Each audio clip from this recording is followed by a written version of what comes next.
Good morning and welcome to the Carla Marie and Anthony Show. My name is Anthony. I'm Carla Marie. What are you doing over there? I had to take all my vitamins. You look kind of like a summer song music video girl. Oh, you know what? This outfit is giving 2006. All I need is my white shell necklace, and I am back in 2006 in my white Acura. Carla Marie is rocking a tank top that kind of looks like it should be. It looks like it'd be in a really bad sports movie. It's rented. My whole outfit is rented from Armour. No, it's a good outfit. I'm just saying that it looks like it's supposed to be a basketball jersey, but they stopped short. Anthony this morning said to me, "What are you trying out for High School Musical?" And then jean shorts as well. It's a cool outfit. Thanks. I was getting the official, like what they call this tank top, color block. A color block tank top. Sleeveless. Although I don't think I would call it that. Well, but you don't get to call it whatever you want. But the company that makes it, Lilla P. I didn't know a single thing about this company. Lilla P. Mm-hmm. How many companies have you rented from Armour that you've then gone out and buy? Actually I've only bought one pair of jeans from Armour that I rented. But I didn't know Paige jeans existed. Never before, and it's like the only jeans that fit me. And Adriana, who follows us, and I've met her at a bunch of events in the past, had been posting what jeans should I get. And I was like, actually, Paige jeans, they're pretty expensive, but they work great for short people. Mm-hmm. And she went to Nordstrom Rack and found them and says they're her favorite jeans. So, yeah, it actually works. Real quick, I saw a message. I think it's Becky in Miami. It said, Tones, I don't think your mic is working. I just want to make sure. You did sound low. That it's hello. We're away from it. Maybe. The radio fam said Space Jam, Marie. Yeah. It's a little Lola Bunny style going on there. But Lola Bunny. And you said Little Bunny. No, Lola Bunny. Speaking of, go for it. What a transition. Yesterday, I was watering our front garden, and it's just it's not food garden, it's just flowers and bushes, and shout out to Weed Woman for landscaping our beautiful garden. Mm-hmm. And I'm just out of it, gardening, and then I get to one bush, and a baby bun goes running out full speed, and then we have this metal Ridwell box. It's how you can recycle things that aren't recyclable. It goes flying, boom, into the box, and I'm like, So now I'm panicking. It then goes behind the box and is jumping to get out. I'm like, bro, you just got back there. Turn around. He's panicked. And now he's a little baby, right? I don't know what to do. So I run in the house, which was a bold move because it could have easily ran into the house when I did that. Yeah, and then you would have had some very interested cats chasing around a very scared bunny. I think they also would have ran away. But I grab a dish towel, and then I start calling our friends at Motley Zoo, and I get our friend Patty on the phone, and I'm like, I got a baby bunny. What do I do? And she's like, okay, well, can you get it back to the garden? And he's still back panicking. To its home. And I was like, yes, okay. So I take the... So it's still in the corner by this box? Yeah. Just bouncing though, a little cute bounce. And I take the towel and I just I go to kind of pick him up with it. I'm like, do bunnies bite? I don't know. They can. So I push him and he goes right under his bush. Same spot. I was like, okay. And she said, as long as he has fur and his eyes are open, he's able to live on his own. Okay. And that was him. I told her he's about the size of my palm. She said he's good. So I gave him a little snack. I gave him a strawberry and some snap peas. Bunnies are adorable. I know it's Meg, not Megan, said bunnies are so damn cute. I see so many in my hood. I used to have bunnies. One of them got out. The other tragically overheated and died. But I would think if we didn't have 4 cats in the house already, I would think about getting a pet bunny at some point in my life. A pet bunny, but not the bunny that's a wild bunny. No, he doesn't want to come inside. An actual pet bunny. Because also, a lot of people don't know this. You don't have to go to a pet store for a pet bunny. Oftentimes, shelters, especially after Easter, get inundated with domesticated bunnies because people end up buying them around Easter thinking it's cute or on theme, and then they realize they don't want the bunny. Because you have to have, my brother has a bunny. Really, his kids have bunny, but now it's his. They have a huge cage in their living room for this bunny. Mm-hmm. Like, it's not a cage. They basically built an area. It's like a hut for this bunny. Yeah. They're It's great. really pretty. They're great pets though. They do poop It makes a lot. noises. You'll get the poop balls, the little poop Do they pellets. make litter robots for bunnies? I think you can train a bunny to use a litter box.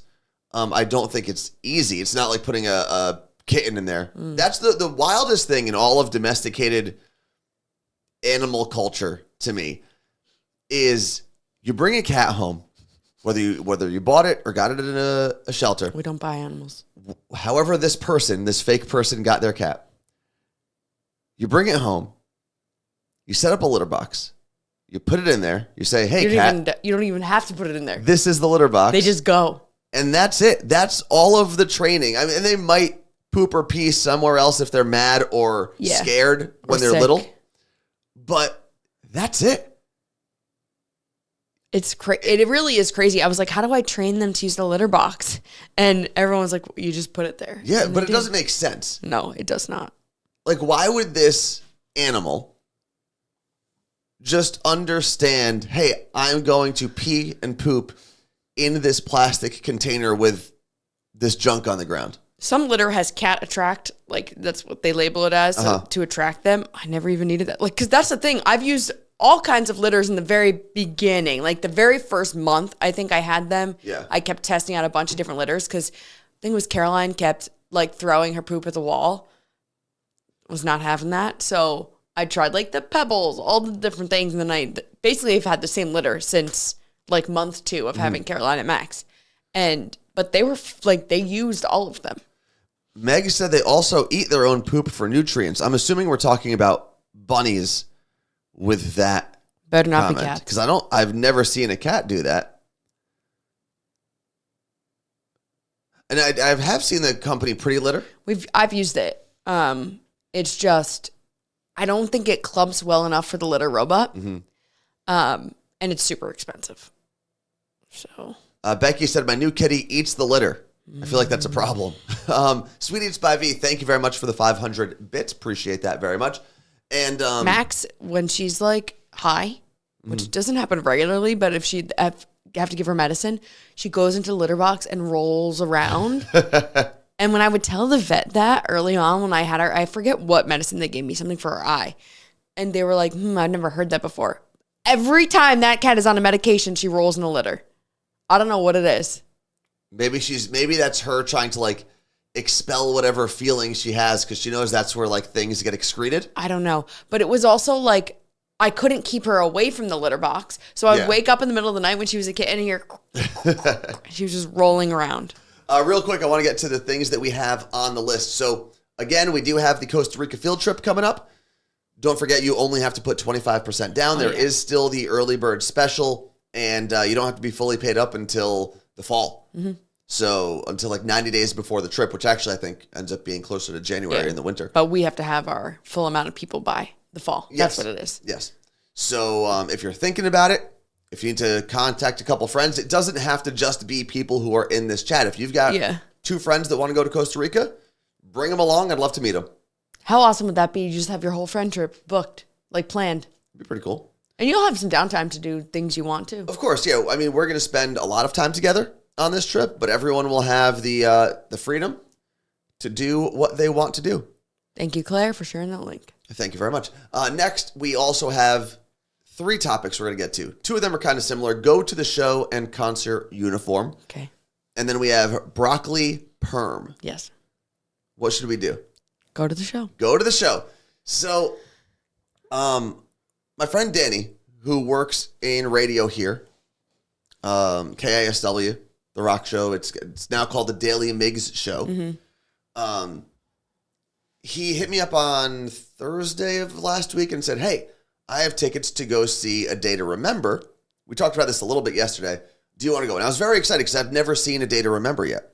Like, that's one of the few bands that I listen to a lot that I've never seen a full set from. They've been at shows that I've gone to. Right. And I've seen bits and pieces, but I never got to see them headlining a show. But then yesterday got a little out of hand, and I was a little tired from the weekend. And I was like, maybe I'm going to cancel.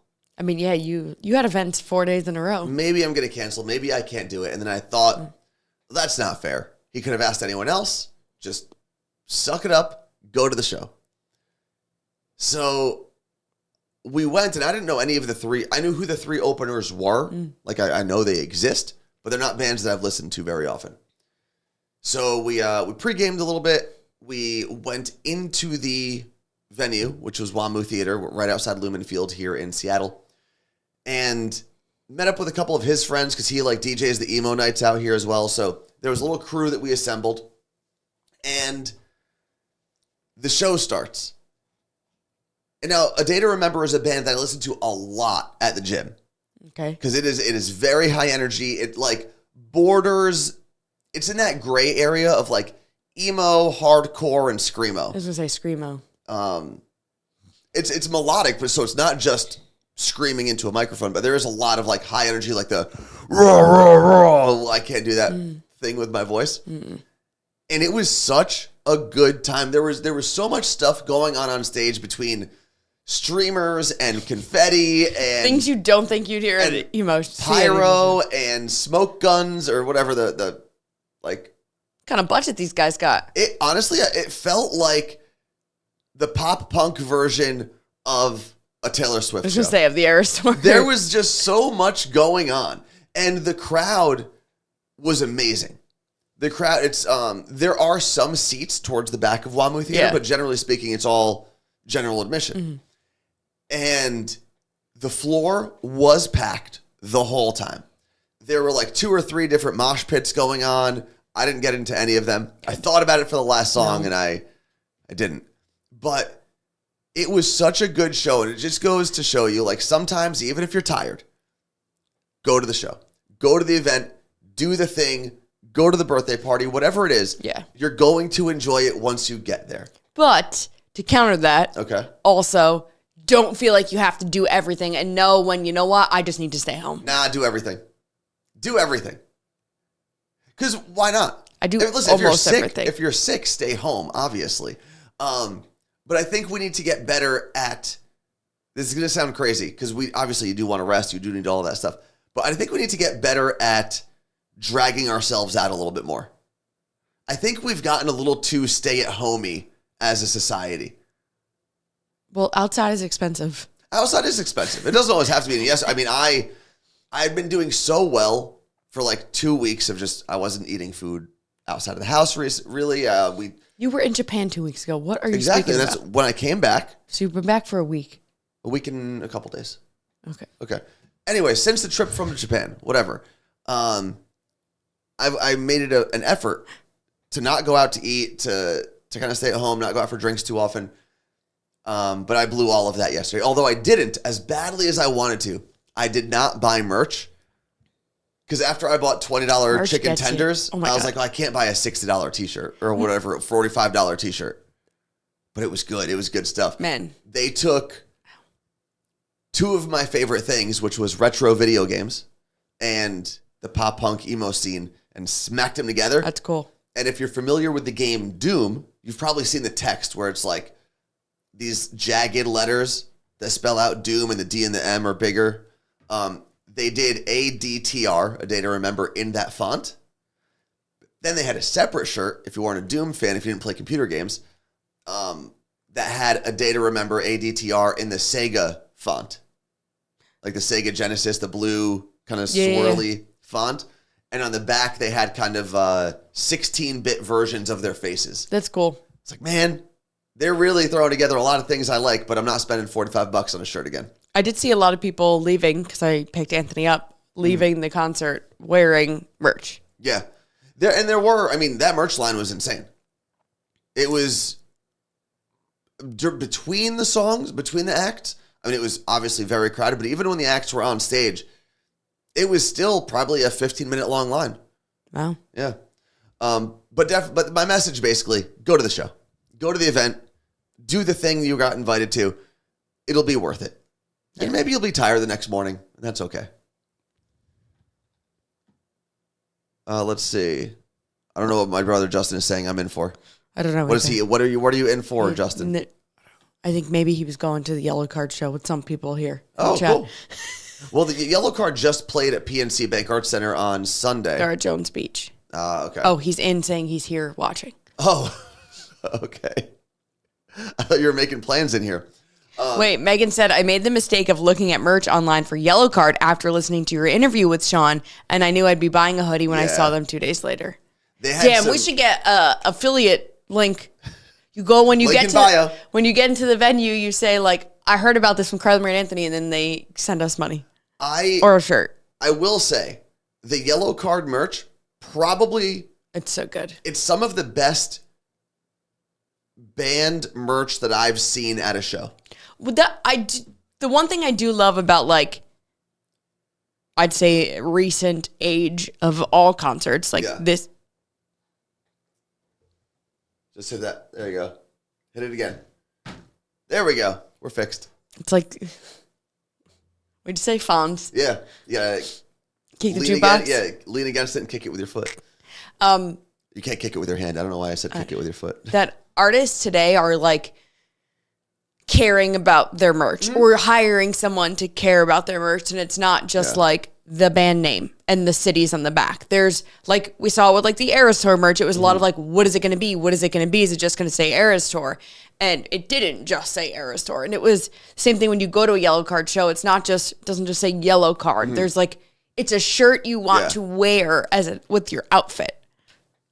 Fonzie would hit the jukebox with his hand. Yeah. Clearly. I thought he would, like, lean against it and kick it with with his heel. No, because you wouldn't see that in the camera shot. It was always... Maybe that's just the pose that I'm thinking of with Fonz. He would pose like that, and then he would go, bam. Man, I watched so much Happy Days. Me too. I think partially that's why I'm obsessed with the 50s. Tuesday, Wednesday, Happy Days. Thursday, Friday, Happy Days. Saturday. Oh, what a day. Yeah. Grooving all week to you. It was a good show. It was. And I was one of those kids. We used to yell, sit on it. Like. Oh, he did. Okay, thank you, Fred the Mailman. Here's the thing. I would definitely take Fred's opinion and memory and recollection of Happy Days over my brother's Justin's recollection of it. Is he still alive?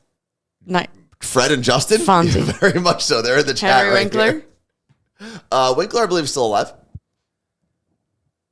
He's really good friends with my brother Michael. Do you know that? Oh, I didn't know that, actually. And by really good friends, Michael used to work at a restaurant, and my middle brother used to work at a restaurant in New York called Italy. And Mr. Winkler used to frequent that restaurant and knew my brother by name, and they That's cool. would BS together. So I Googled Fonzie. And then in my head, I thought I was looking up Henry Winkler. So now I'm looking at this page and it says, based on Sylvester Stallone. And I'm like, what? And then it says he's 28 years old. And I'm like, what is happening? But the character, I wasn't searching Henry Winkler. I was looking at Fonz. Oh. But yes, he was the older guy. Like I don't think he was in high school. No, if he was 28 in that show, though, that's weird. Well, yeah. That's way too old to be hanging out with high school kids. What was Fonzie's job? Was he a mechanic? Yeah. Right? Yeah. And he would take out his brush and do a little... Like, isn't that kind of where the Johnny Bravo character came from? Was a little bit of Fonz. But what's his name in Grease? Danny. Zuko. Yeah. That was the whole vibe. I loved Happy Days. And for me, it was... So the show, I didn't realize, was on from like 1974 to 1984. Okay. So it's another one of those shows that was created it's not like we were watching a show from the 50s. It's like the Wonder Years. Yes. So we were watching a show in the 70s and 80s, or people were, and then we were watching it much later, that was based on the 50s. So it had that nostalgia, not that this is happening right now. Yeah, vibe. I mean, similar to that 70s show. Yes. Right? There's always shows like that. And The Sandlot. For me, it would be like, Mom, is this what it was like? Dad, is this what it was like growing up? Mm-hmm. And I just I was so fascinated by that decade. And I think still now, like we would have like a 50s sock hop as a kid, as like a dance for Girl Scouts. And I would wear like my poodle skirt. And I was like, oh, I wish I lived during the 50s. What was I going to say? Oh, the reason I ended up watching so much Happy Days so many episodes was it was on Nick at Night, right? So I was a Nickelodeon kid, and whenever it changed over to Nick at Night, I just kept watching. Yep. And on top of that, I feel like it was one of those shows that WPIX in New York, Channel 11, used to play at night as well. Used to be the WB. Before it was the W, before they kind of rebranded it as the WB, it was just WPIX. Really? Because that's what it is now. Well, because those are the call letters, if you will. So it's always been that, but that's kind of what they branded. I had this TV that I believe my mom had when she was a kid. It was an antenna TV with the 13 channels. That's it. But I was allowed to have that in my room because my parents didn't have to worry about like cable being on. And generally speaking, there was no real programming for me. It was just, I as a kid felt like I was cool. Yeah. Because I had this TV in my room. And I ended up watching on that TV, black and white TV with a little clicker thing on it, right? The dial. A lot of the Honeymooners. A lot of I Love Lucy. Yeah. What's another? There was another show. There was a third show in that rotation. And I know someone else is going to have it. I don't think Happy Days was in that rotation. Laverne and Shirley. Maybe Laverne and Shirley. DJ Sin said the 50s craze in the 90s is the same as the craze for the 80s today. Yeah, it makes sense. All in the Family, Mork and Mindy. Mork and Mindy, All in the Family. Those were Mary also... Tyler Moore. Okay, so Mary Tyler Moore, then coupled with real life Oprah growing up, made me be like, oh my God, women in media, this is the norm. Turns out, it eventually was, but not then. But Mary Tyler Moore, like, oh my God, I wanted to be that. They were all really good shows. And Three's Company. I know someone has to be streaming them now. Lisa, great one. Taxi. Taxi was another one, yeah. And that's the other one. Mr. Miami Cool, Gilligan's Island. Man, I watched a lot of Gilligan's Island. Like, we were babies watching these shows. Like, I guess that's the equivalent of like these middle schoolers now watching The Office. I think it would be like middle schoolers now watching Saved by the Bell. Right, because The Office. Oh yeah, they are watching Boy Meets World too. Yeah, Boy Meets. I think because you're watching those coming of age like teen dramas, right? Where the cast is for the most part, in terms we were talking about Happy Days earlier. The cast for the most part is in school or just out of school, or if you're Fonzie, somewhat a predator. So you're watching that part of life in a time capsule from generations ahead of you. Yeah, it's weird. You know, that WKPR in Cincinnati is a show I've heard a lot of people talk about, and I've never watched a single episode. And other than it being a show about a radio station, I know nothing about it. Never heard of it. The Honeymooners? Man, was it Bang Boom to the Zoom to the Moon or whatever the guy yells? I didn't watch it too much. The very questionable, somewhat abusive things that he said. Brady Bunch, I was a big fan. Brady Bunch fan. Yep. I really did love I Love Lucy. Like, it was so funny. It was truly ahead of its time. And I just watched this random video. I don't know why it came up on my Instagram. That I guess Lucy won an award. I forget which award it was. It was some sort of like icon award at an award show. And it was 2 or 3 days after Desi died. And I think he knew he was sick. So he wrote a letter / like speech. And they're like reading it there. And whoever was the president at the time is also there. And they're crying. I forget who would have been. Reagan, maybe? Okay. No, but who was before him? Nixon. Okay. I think it was Nixon sitting there crying. It was bizarre. And the whole thing was how, like, it was always the Lucy show. Yeah. We were all just very lucky to be in her universe. And no matter what anyone says, like, she made the show. We were just characters playing along. Like, she was the talent. And it was so rare to have that back then. Yeah. And that kind of comedy, we still have it today. But that was the first of its kind. It's crazy to me that came out at a time when the married couple still had to sleep in separate beds on TV. Yeah. Right? Like, think about the things that we see on TV today. And a married couple then still had to sleep in. I remember thinking it was so weird as a kid watching that show on my little clicker TV. I'd also like to mention to everyone, we had color TVs when I was a kid. This was an old TV for me as a kid. And seeing them go to bed and like going to their separate little twin size beds and turning off the lights was I thought that was so weird. Your brother said you still have the TV in your attic. Yeah. We should have it here. But it doesn't work, right? Because the antenna TVs... But don't you have to buy a new digital antenna or something? Maybe, but we can have it here and it can just have like the color blocking. It'd be well, there's so no cool. color, just be black and white. That's true. I Love Lucy came out in what year? 68. 51. 51? Yeah. Jeez. My dad was 6. My mom was not crazy. even born. I'm not talking about a cable box. I'm talking about, it was like a box TV, right? Because this is back when TVs had butts, right? Like they weren't the flat TVs. We had the flat panel TVs we have now. It was maybe a 13-inch TV in terms of like monitor size or glass screen size. And it had 2 frequency changers on it and antennas. Yeah, so you'd have to... And the bottom frequency, no, it was a volume knob on the bottom and then the channel on top. Did you ever have a handheld TV? Mm-hmm, yeah. My dad had that. That was fun. That is how we would watch sports in certain places that we weren't supposed to be watching TV. Like my dad would take, there were many times growing up where I remember my dad having to go to weddings during playoff football or even the Super Bowl.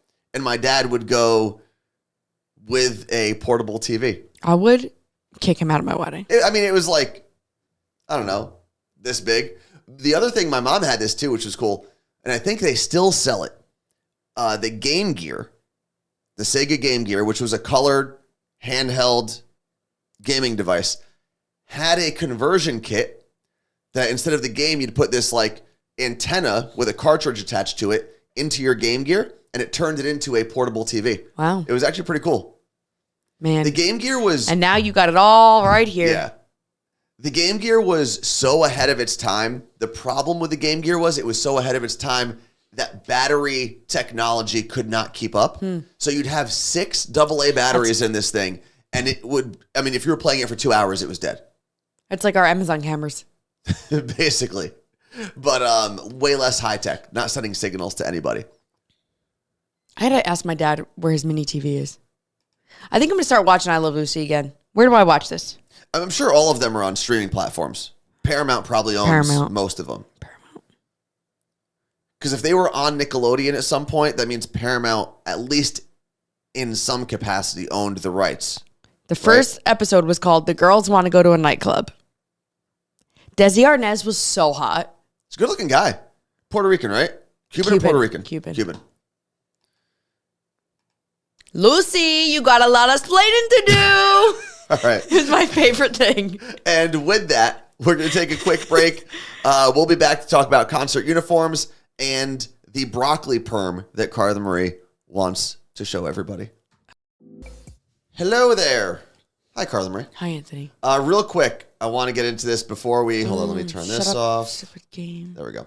So while we took that quick break, I guess I don't know if my brother Justin messaged my mom or if my mom was listening, but my mom sent me a picture of the TV that I was talking about, the old black and white TV. And this, for people who may be too young to remember, is the TV. Now, it's there was the antennas. The antenna's behind there, very top. But you'll notice was an RCA. And you've got the 2 knobs, the 2 main knobs. I don't know what these 2 bottom ones did. Probably adjusted like contrast and brightness or something like that. But this is what was in my room as a kid, which, keep in mind, was an old TV when I was a kid. I wasn't a kid when this thing was like... That's like what my dad grew up with. It was an old TV when my mom was a kid. And she had it. So somehow this has been in our family probably for like 50 years. We had a white... It was color TV. It was a white TV, though. It might have been RCA. But it was like a cute little white TV in our room. It was so... Like, my phone screen is probably half the size of what these TVs were. Did you have the white TV that had the VCR part of it? I think it had a VCR. Yeah, everyone in college had that when I first moved in. Yeah, we had that in college too. The VCR DVD TV combo. But the only VHS we had in college. We just left it in there and would play it on loop, kind of like how people just stream the same things over and over again, was Hook. Okay. So we just watched Hook over and over and over again. Wait, hold on. Someone said they can't see the picture of the TV. Oh. Wait, you only put it on our side. You didn't send it. Here, let me turn that off then and put this back on. Go here. Okay, now everyone should see it. Can everyone confirm that there is a TV on the screen? Okay, perfect. Now it's on the screen. Sorry about that. So yeah, you have the two knobs, top and bottom. Those two little ones were probably contrast and brightness, maybe. Had to be. But yeah, like... And maybe the antenna broke off, or maybe it was I can't see the back of it. What is the inches of that screen? This? 13? At most 13. So normally screens are measured diagonally. Yes. It's between 10 and 13. Yeah, somewhere. It might be 11. I would love to see a commercial for this TV. I think, you know what we need to bring back? You can't really tell. Maybe you can see it under the two knobs. We need to bring back wood paneling on TV.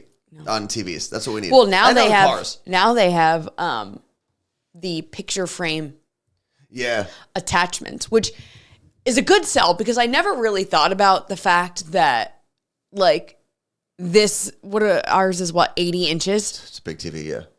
So there's just this blank thing taking up so much of our living room space. And the idea is you then put a picture frame on it and then you could put a fake painting. A static image or a rotating set of images. And it does look way better when you do that and it makes it feel homier because that, like for us, it takes up more than half that wall. That's a big TV. Let's get back to the list real quick. So we talked about the Costa Rica trip. If you're interested, still early bird specials available. Go to the Show was basically about how I almost bailed yesterday on going to go see A Day to Remember. And I am so glad I didn't. But Good. That brings me to the third thing on the list, which is the concert uniform. And originally when I was getting ready to go to the show, I was like, all right, do I wear like my Vans? Do I wear jeans? Like what pop punk emo type shirt can I wear? And I was like, why am I overthinking this? So I put on shorts, put on a blue t-shirt. You were wearing way too many colors for an emo show. And some like my Ultra Boost sneakers that I'm wearing right now. And I got there and I'll tell you what, I didn't feel as comfortable or into the show as I think I would have if I didn't wear like the pop punk uniform. I felt like I was dressed too preppy. Yeah, you were pretty much like, oh, Dad got off the golf course and went to it. And I felt like I was a little more reserved than I normally would be at a show. And I think it made me realize for the first time, like, yeah, you do kind of have to wear like whatever concert that is. Like we dressed for Kenny. Uniform. Yeah. Taylor Swift, you got to go like a disco ball. And I think it does help definitely does. The mental state you're in when you're at the show. You should feel like you are on stage performing when you are at a show. Yeah. I wouldn't have thought that was true until yesterday, until I legitimately felt like a fish out of water. Mm-hmm. And I knew all the songs, right? Like I knew the people I was with. Everything else was going for me. I couldn't figure it out until like 3 or 4 songs in. I was like, I just don't feel like I fully committed to it. You were dressed for like a Nickelback show. There's nothing wrong with that. No. Did you? Oh, you have to watch. You were Japanning. The Nickelback documentary on Netflix. I'll watch it today. So good. I do love them. Like I really do. And their story is fascinating. I have said this for years. And don't get me wrong. I've definitely used Nickelback as a punchline at some point. But the hate that Nickelback gets. It's so bad. Never made sense to me. And I feel like people only hated Nickelback because the internet at some point told them to. So that's what this is about. It's like they were the first meme. Mm-hmm. And how their songs went from being nowhere to being everywhere. Yeah. And it was always them on the pop charts and everything. And people it was oversaturated, but then memes, basically. So I got to interview the whole band, actually. This is, I want to say back in like 2013, maybe. They had a new album out. They were touring. So they came in. They did an interview for Most Requested Live. Yep. As the show is known now. Back then it was Snow. Saturday Night Online Live with Romeo. And I wanted to bring it up because I remember they were the only band, for the record, that had a rider for me doing the interview. Meaning you had to supply certain things in order for them to do the interview. And all it was a six-pack. A six-pack of beer they wanted in the studio. And I was like, yeah, sure, I'll go. And I bought it with my own money. What did you get them? I got... Probably Coronas or Heinekens. I think they had a specific beer they needed, and I can't think of what it was. But either I could probably find out from our friend Colleen. There's no way she can remember that. She probably has her old emails from them. Anyway, I was a little nervous because these guys are asking for a six-pack. Like, are they going to be a-holes when they show up? Not only were they the nicest men I've probably interviewed. Canadians. That's probably part of it. I tried to bring up the fact that there's so much internet hate, but I didn't want to be like, hey, why does the world hate you? Yeah. Right? So we started talking about how there's like two sides of Nickelback. There's the radio side, right? The Photograph song and all the stuff you've heard on the radio. Then they have a much harder side that their real fans know. Their actual non-radio songs. And we were talking about how the band knows where the fans are from, basically based on who's standing during what songs. Like, oh, that's the radio group of fans. That's funny. That's the album. I would love to see them live. I don't think I've ever seen them live. They were one of the reasons I wanted to go to Stagecoach this year. They did a set at Stagecoach. So the documentary is called Hate to Love, Nickelback. So good. But I brought up, we started talking about the fact that there was this online movement, and I forgot how it came up, but Chad Kroeger, the lead singer, brought up kind of what you said, and I'm sure you touched on it in the documentary. It was, they were the first band that really took off in the digital age of music.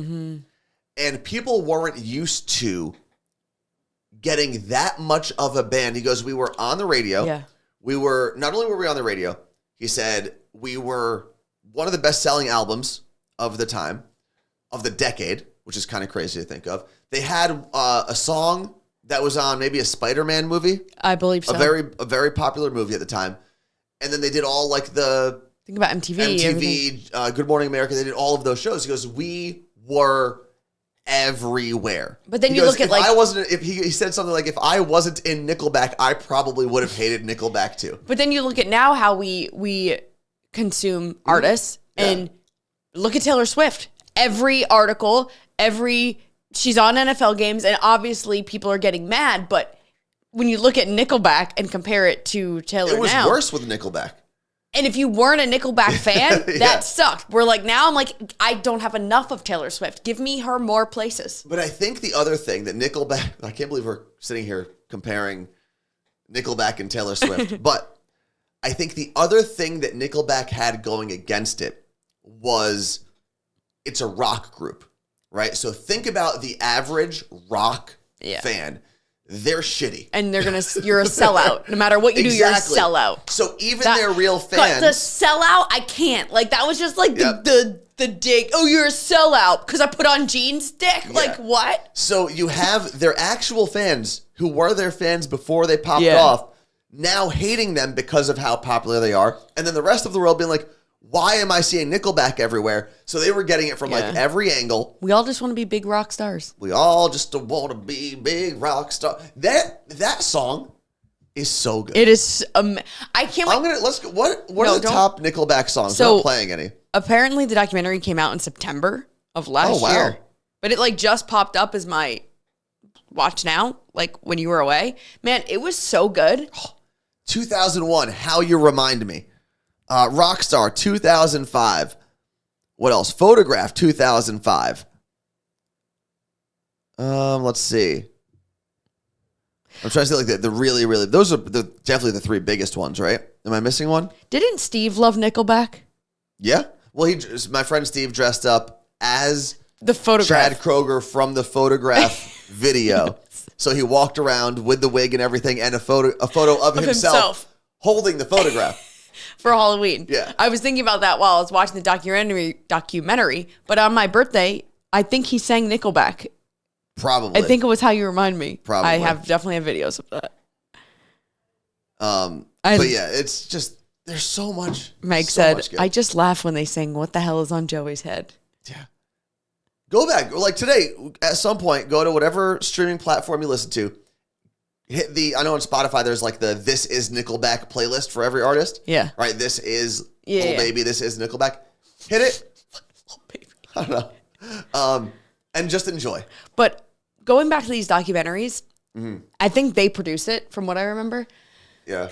But I don't care if it's only their story or their side. I love that we live in a world now, and I say this as someone who is media, where artists don't need radio or TV. They don't need to sell out or do favors for or expect things in return, where they can tell their story thanks to social media, or if they have enough funding to get it on a Netflix or a Hulu. Like the Bon Jovi documentary, same thing, funded by him.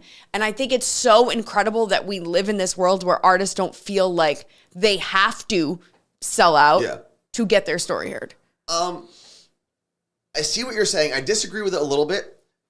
And not because I do love the fact that artists are able to do that. I think the biggest difference for me, and the thing that I love about where we are with media and fan access to artists and artists, their different avenues where they can get to people, is artists are no longer having their story hijacked by a media outlet or a media personality. Think of how many artists back in the day may have just not wanted to do an interview that some wacky radio host wanted to do, and all of a sudden now they are divas or a-holes or and then they can't tell their story anymore because that was the one avenue they had to reach new fans. So I like that the media has to be a little more honest with artists now, because it's not a one-way street anymore, right? I can't just go on if someone blew us off for an interview.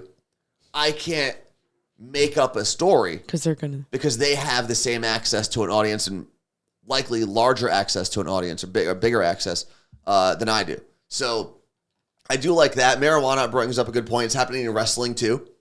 Like wrestlers are now able to go from WWE to an AEW or even overseas and still take their fans with them everywhere. And they're not necessarily beholden to the power brokers of those industries as much. Those people still have a lot of power, whether it's wrestling, music, film, TV, whatever. Radio. But that grip is slipping a little bit. It's been slipping. And the more it slips, the more you're going to see those power brokers try to hold on even tighter until it's gone. And that's one of the things I love about where media, specifically social media, and the streaming world is. Yeah. Forbes did an article 4 days ago. Netflix is helping Nickelback return to the charts. Love it. So they must have pushed the documentary to everyone's home screen. Because to tell you what, if it's not on my Netflix home screen and it's not trending on social media, I'm not watching it. I think they had been making a resurgence for the past 2 or 3 years because they did a tour I think it was last summer they did a tour that a bunch of my friends went to in Jersey. I remember that. And everyone loved it. Yeah. And I think some people went almost ironically and then realized this is actually so much fun. So many Nickelback songs. And when Nickelback rocks out, they rock hard. They have hard songs. Like songs that you will put on, much like when I was at a Day to Remember last night, and you will run through a wall. Because it just gives you that much energy. Yeah, I go watch it and report back, everybody. Next on the list, Carla Marie. As much as I'd love to talk all day about Fonzie and Nickelback and I Love Lucy, the Broccoli Perm. Yes, so I didn't know it had a name, and I'm so happy it does. You've definitely seen this. It is middle schooler and high school boys doing the tight, here, right? Super tight. Yeah. And then the top of their head is really curly. And all of these middle school boys don't just have curly hair. They are going to their mom's salon. Really? And getting perms. Let's put this on the screen real quick. So this is the Broccoli Perm? It's called the Broccoli Perm. I did not know that. And it is hilarious that it's called the Broccoli Perm. You know what's so funny? And I did not know that boys were going to get perms from salons. But I remember my cousin Alex growing up had a haircut like this, but he had very curly hair. Like a lot of my friends who had curly hair growing up had this kind of haircut where it's super short on the sides and then poofy on top. But now that you mention it, we can ask Marijuana. He's in here. Well, I don't think he does perms. I don't think he does perms either. I mean, he might have to next time I go there. But I had a perm. I remember now Danielle from Elvis's show mentioning that one of her sons had asked her for a perm. And I remember thinking, like, I didn't hear that right. It may have been you on the phone with her or something, and I heard it in passing. And now that it's all coming full circle. Preston, he went to Dina. And did he get the broccoli perm? Yeah. He's gone twice, at least. And I'm not going to make fun of anyone getting this haircut because every generation has their haircut. The fact that we've dubbed it the broccoli perm, hilarious. And I'll go on record. I like the haircut. I think it's great. I do like it. Yeah. It's kind of like the Mahomes. Yeah. A little bit. Mm-hmm. But yeah, we had the scrunch. We did our LA looks and scrunched our hair. Then my mom was like, if you're going to scrunch your hair so much, why don't I just take you to get a perm? And she takes me to get a perm, but no one teaches me now how to do curly hair. Mm-hmm. So I would just get out of the shower, take my LA looks and go. And I would have these like weird ringlets that were like stuck to my head. Awful. Now, if I had that perm, I would rock it. I'm sure you would. I'm trying to think of the silly haircut that everyone had or not. Everyone had the Caesar haircut, which was like straight down and then you would do this. And then it was like a fan in the front. And then it was blonde. And then sometimes you'd frost your tips. Or not even just the tips, like that front block. Yeah. I wanted to do that at one point, but I wanted to dye it like red or some crazy color. And I remember my mom not letting me do it. And as a typical teenager, was like, my mom's so stupid. She won't let me dye my hair. And then she recruited my cousin Chris to also talk me out of it. Because Chris was like my older brother figure growing up. And he came and he talked. I know she recruited him. It's not like he just randomly showed up to talk to me about my hair.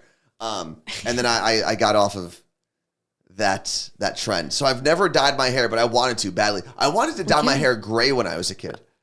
I wanted to have, and not you'll silver, live it out one day. Not silver like Cisco. I wanted gray. I wanted to have gray hair. Why? I don't know, because I was an idiot. Did your grandpa have gray hair? My one grandpa definitely had gray hair. The other one didn't have hair. Were you like wanting to be like that? I think there were a lot of times in my life, and I still do this sometimes, where I would have a random thought and go, no one's going to do that. So I want to do it. And that's like when I started growing out my hair in high school and in college, it was both of the times I grew out my hair were times where it wasn't cool to grow out your hair as a boy. So I would do it on purpose. Yeah.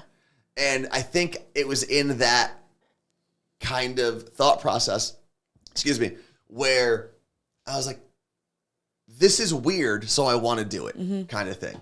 And no one else is going to have I wish you had long hair now. Gray hair in middle school. I would give you braids. The sun-in. That was a big thing. Lisa's asking who else was a victim of sun-in, which was basically and I got like in so much trouble. You would bleach your hair using the sun. It was basically like a lemon spray. But you'd have to go outside, right? Yes, and it would like oxidize probably with the sun, and it would make your hair yellow.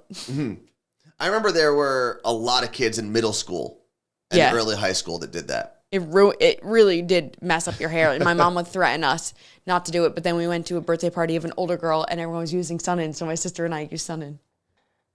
It was an older girl like in your town? But she lived by my grandma. So that's why we were friends. But what a flashback. Megan Florio. I just remembered her whole name and everything. I haven't talked to that girl. Shout out to Megan Florio. Haven't talked to her in about 25 years.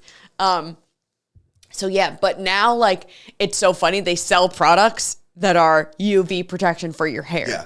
And Dina has been like telling me, you have to use this because if you're bleaching your hair and then you're going in the sun, it's going to get effed. Yeah. Let's see. Sweet Eats by Via said, my nephew got a perm last year. My dad makes fun of him every time he has a chance, which is what dads, for the record, dads and uncles, you have one job with the boys in your life is you make fun of no matter what they do with their hair. Because it's just what you do. Yes, I get it. But now think about it. Yeah. Maybe if we didn't do that, kids wouldn't be assholes. No, I think you have to. Right? Like even even my little cousins, and it's not like I'm mean to them, but I will, you have to, as an older cousin, an uncle, a dad, I'm assuming, you have to, I guess, rib your kids a little bit, because someone else is going to at some point. So you've got to give them like a warm-up. You've got to, because it lightens, I mean, listen, I'm not against it. I make fun of everybody in my family. That's true. You are literally the biggest bully I know. So, Jay Meeker said, my dad was a perm guy back in the day. I hope he doesn't get any ideas. Oh, let's do it. I would Send love dad to to the see salon. a bunch of older men now. Imagine my dad with his... Do you have to put like the dome on your head for a perm? Like that thing? I don't know if they still do. A lot of that process has changed over time. Okay. But I feel like that might be the one thing that is still the exact same. God, I can still smell them. Smell of a perm. But that's what the big dome thing was for, right? Like you'd see in all the old shows, like the women would be sitting in a row with their magazines, gossiping and having the dome. Yes, it's for perms. It's also for highlights. Sometimes, depending on how quickly you need, and I keep saying oxidize, I don't know if that's the right word. What does it do? How quickly you need the product to change. So the heat makes the chemicals, so whether it's bleach or whatever a perm is, the heat makes that do its job faster. Okay. I think that's how it sets. So it's like when you're making pottery and you got to put it in the kiln. Basically. It's a kiln for your head. But makes sense. Like a lot of times, it all depends. Like when Dina's doing my hair, sometimes she doesn't have to do the...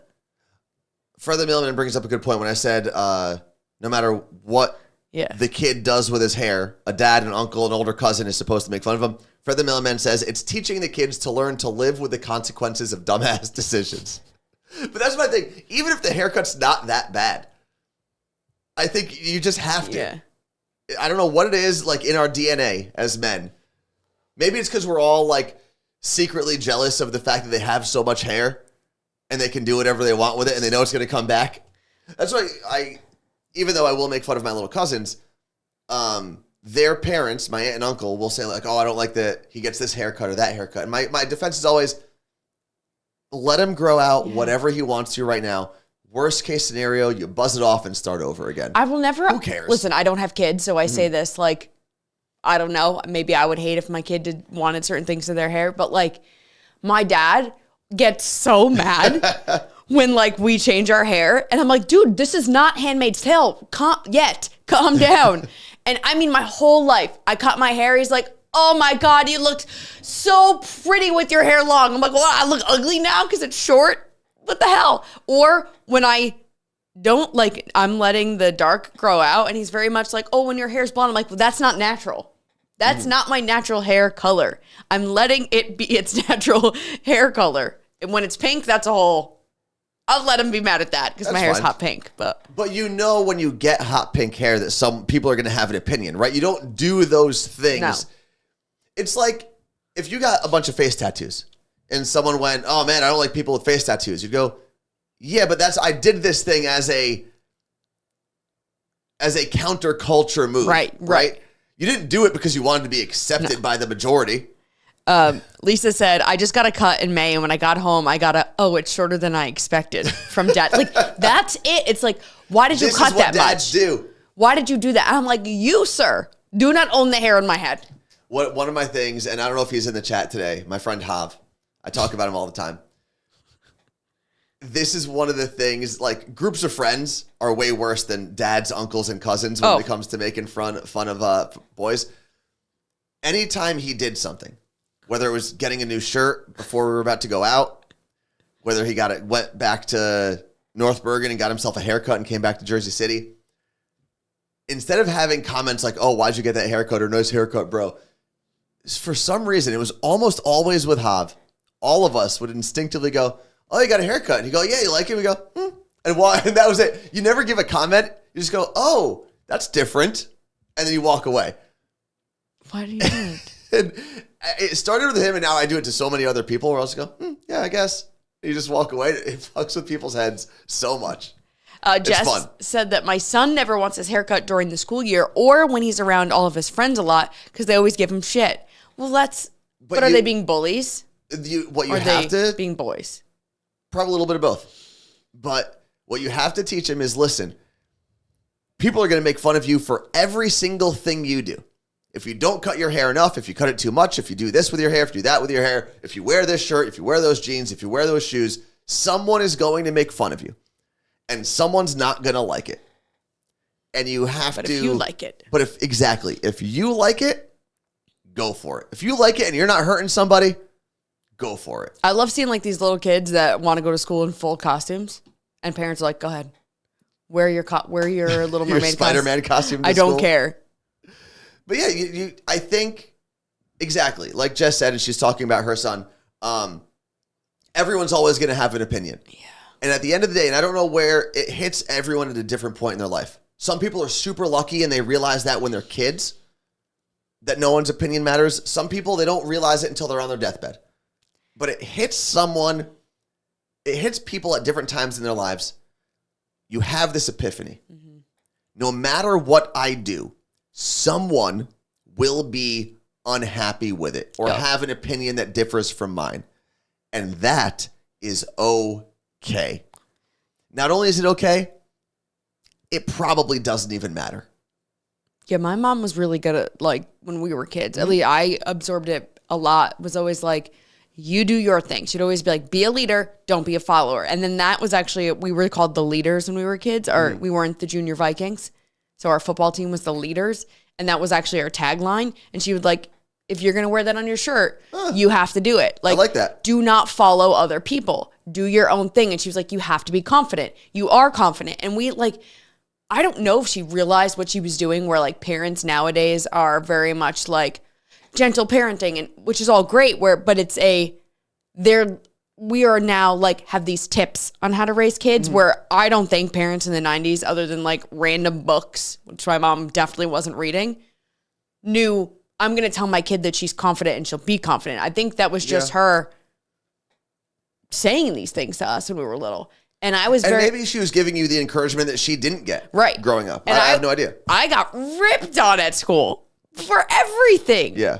I mean, I was the only girl in my 6th grade class that didn't shave my legs. But here's the thing.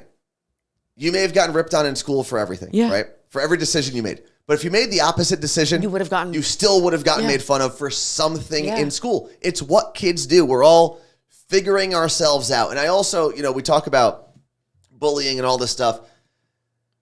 And I think you also have to remember, even if you were bullied, and I'm not trying to like excuse bullying necessarily, because there's a portion of bullying that gets dangerous. But you also have to remember, like, all those kids are going through the same insecurities. They're all trying to figure it out at the same time. But it's about how you act. They process it differently and they act differently because of their emotions, but they're all going through the same crap. And a lot of those bullies are just projecting their insecurities on other people. If I ever found out my kid was a bully, I would send it away. But you'd have to also understand that your kid's going through all these weird chemical things. And I did a shit job of being a parent. Maybe you did, maybe you didn't. Because a lot of it's hormones, it's instincts, it's fear, right? It's hard to coach or train or teach fear out of a kid who all they want to do is be accepted and be cool and be not the weirdo, right? And every kid is searching for that at some point, and it just manifests itself differently in everybody. Again, I'm not excusing bullying. It's just every kid gets made fun of at some point. Lisa said no one talks about it. I feel like Gen Z is advanced in that sense. They talk about everything. When we were in middle school, no one talked about anything with each other. So, yes, but I will say that this generation being home for 2 years on their screens, not interacting during your pivotal years of your brain becoming functioning in society, didn't have that. And then they have this, which has ruined all of our brains. But again, your brain is growing and still absorbing things. I just spent some time with some of my high school teachers. Mm-hmm. And I was asking them, like, but aren't, like, they're so great, whatever. And they were like, the maturity level from this high school generation and yours is so different. And I was like, well, who's more mature? They're so much more mature. And they were like, no, you guys knew how to do everything. You you applied for your applications, you did all of it. They are literally zombies walking around the school. And he was like, this. Yeah. This ruined it. They can't do anything else. They may be more aware when it comes to feelings, right? Think about that. They may have been taught to, okay, you can talk about your feelings, but they cannot function. So hopefully college or whatever they do next whips them into shape. Listen, you got to figure it out at some point. But I don't know if our generation would have been any better if we had the technology. No, it's not their fault. Let's see. As a more online kid than average, I think the issue is when high school in high school with Justin. So Justin is 30. What are you? 32, 31, whatever you are. You had access to the internet, but you didn't have the social media apps that kids have today. You didn't have Snapchat and Facebook and Instagram and WhatsApp. And the other part of it is there are untraceable apps that kids are using now too, right? Like you can have Signal, you can have WhatsApp where everything is encrypted and able to be deleted and erased from the internet. So Diana said, as a parent of a 19 and 15-year-old girl, I completely agree with your teachers. Yeah, it's scary. It's scary the other way. Like, okay, they're talking about their feelings. They can't do anything. Like, what do you mean they can't do? What things can't they do? Right. Okay. And I don't mean physically. I mean, like, they can talk about their feelings, but they're not paying attention long enough to learn things. They're paying attention in 15-second clips. So imagine trying to teach a 40-minute class to kids that are this. Again, but I'm not blaming them. I think that also would end up a little bit on parents too, because how many parents have you seen? And I'm not saying that you've got to be like fully engaged with your kid at every second of every day. Sometimes you need, like we had TV shows that our parents would plop us in front of, right? But now that kids are growing up on YouTube and the way these YouTube videos are edited and social media videos are edited, I mean, there is something changing and popping up on screen every 3 seconds. Less than that.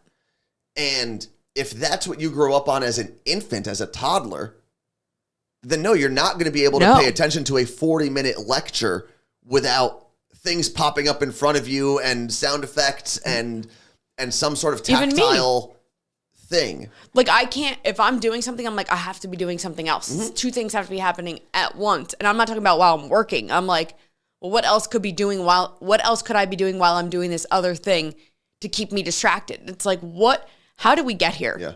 But my sophomore year of college, so 2007, I took my intro to media class. Professor Stephen Miller at Rutgers taught us this thing. He called us, he said himself he was a vidiot, which is a kid that grew up loving TV. Now, I mean, we're all vidiots. Yeah. But at that time, 2007, he said, go watch Sesame Street. I want you to clap every time the scene changes. And you will start to notice how quickly you are clapping. If you did that now, every time a scene changed in a current TV show, and you were just like, you'd be like this. Yeah. And it makes you realize that we're like, and that's why some parents don't let their kids watch certain shows, because it literally fucks up the way their brains work. Yeah, I mean, you're getting that stimulus. You're so overstimulated that you don't know how to pay attention when you're not getting all of those signals to your brain essentially at the same time. And it's one of the reasons that I will try sometimes, and granted, I'm not a child, I'm an adult that can make these decisions and attempt these things.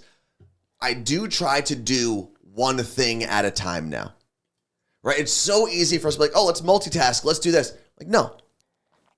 I am going to tackle one thing. And listen, I'll say sometimes it's a detriment because I won't start something until I know I can fully focus on it.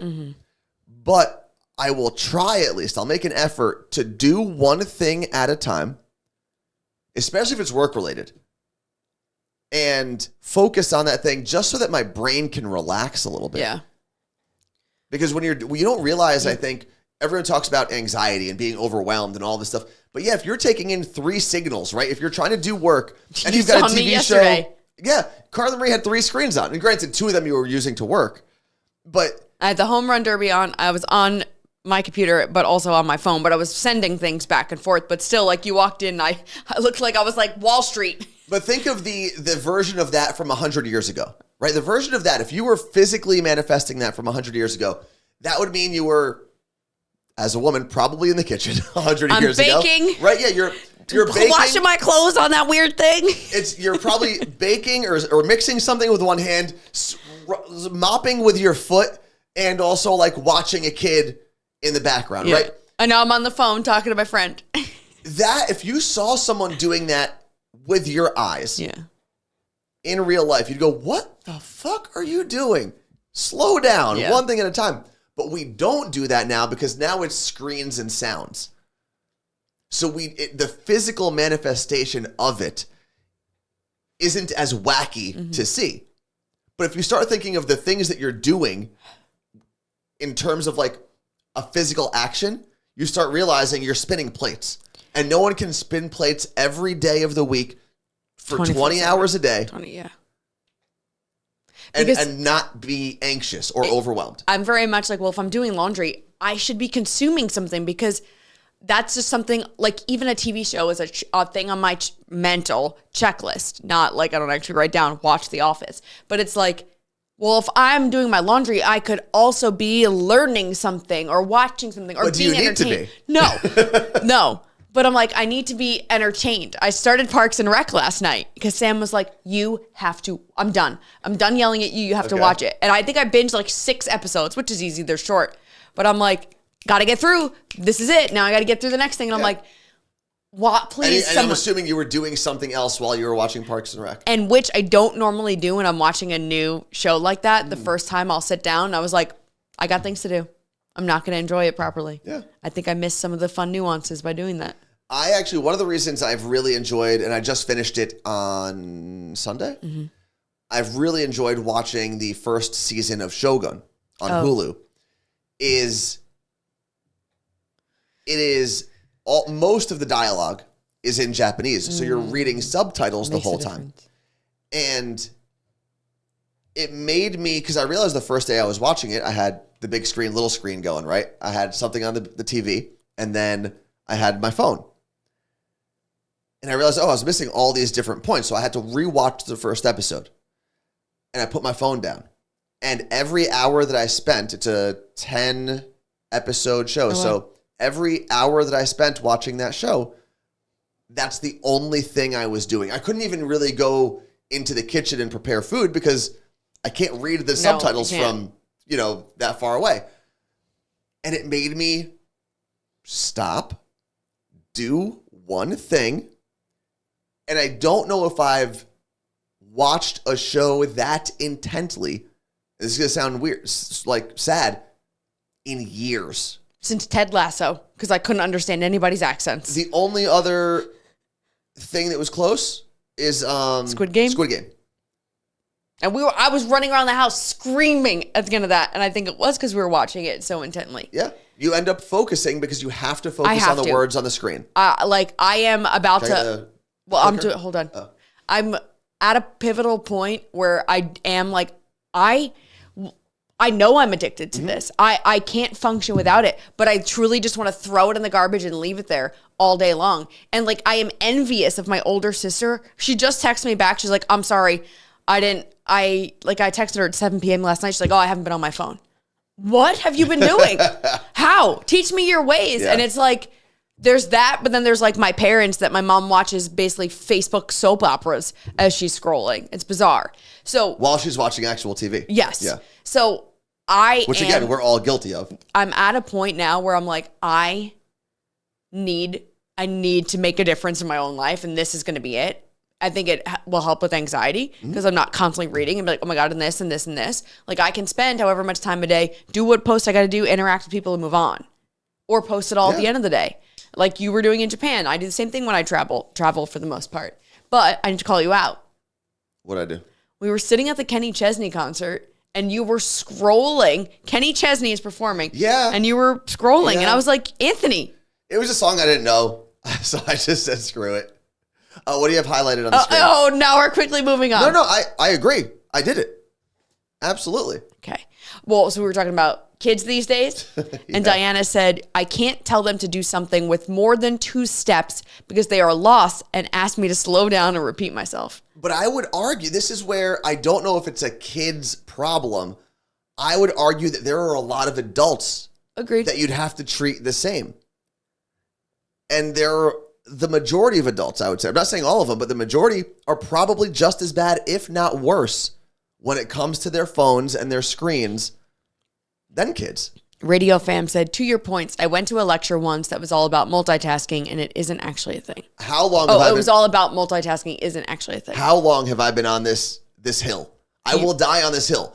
People who say they're good at multitasking. No, you used to yell at me and say women say they're good at multitasking, but the problem is women had to be good at multitasking. No. Yes. The hill that I will die on is women who claim that multitasking is something that women are better at than men are doing themselves a disservice because A, all the research proves that multitasking isn't really a thing. If anything, it's task switching. So you're switching between multiple tasks quickly.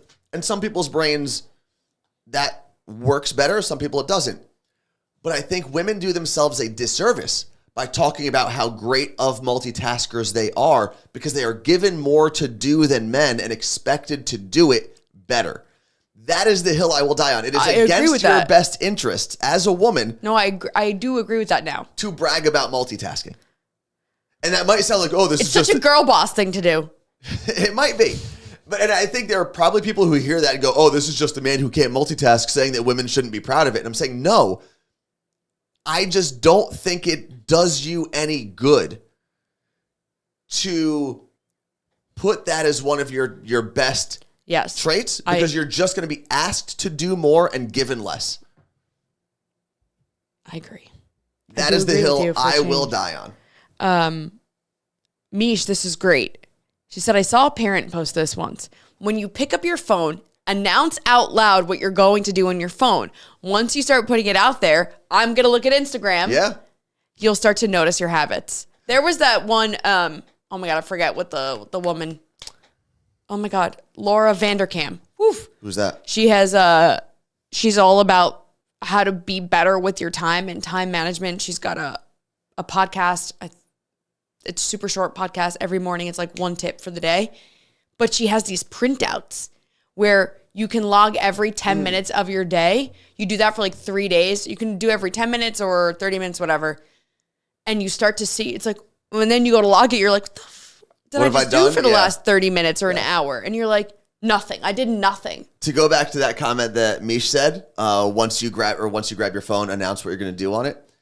How many times would you grab your phone and have to announce, I don't know why I just grabbed my phone?